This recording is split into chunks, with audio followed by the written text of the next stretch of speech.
Magandang buhay sa inyo mga bossing. Ito na, paanda rin na natin dahil nakabit ko na yung bagong battery na Iwasa. Ayan, so ito yung nabili ko sa Ninja PH, medyo may kamahalan. And then sabay na rin yung bago nating muffler, dumating din kasi.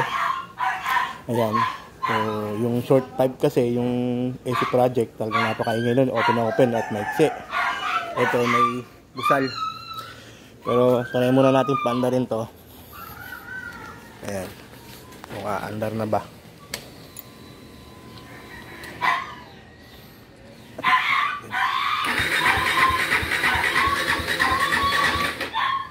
Ayaw pa rin mga bossing. Malakas na yung redondo pero ayaw pa rin. Yun, nag-a-attempt na mandar. Namamatay, ay tumuloy.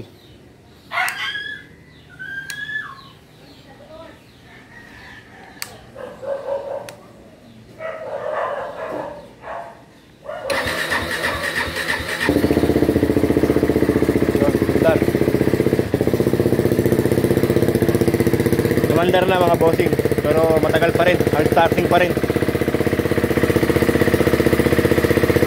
Malakas na yung redondo at hindi na agad nalolobat. Yung Motolite kasi mga hindi kayang bumabad. Yan, mandar na.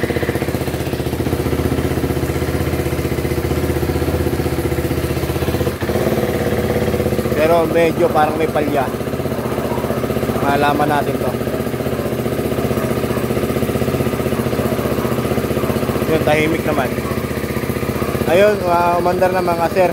Maraming salamat sa nagbigay ng comment, no, battery at mga iba pang idea kung ano ang posibleng sira, yung dahilan kung bakit hard starting siya. So si Specha kasi una battery, hindi niya kayang paanda rin ng mabilis. Kasi ito, maandar talaga to pag mainit na, madali na lang.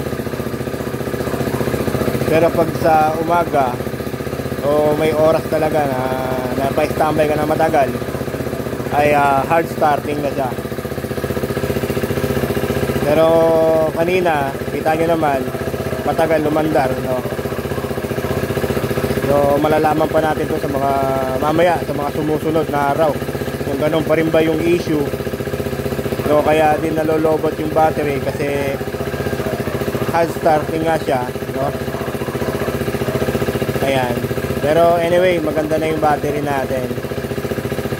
Ayan. So, magtatanong muli ako sa inyo mga bossing. Maraming salamat po sa mga nag-comment. Ingat po tayo lagi mga ka-orange, mga kapongkan. Peace po sa inyo lahat.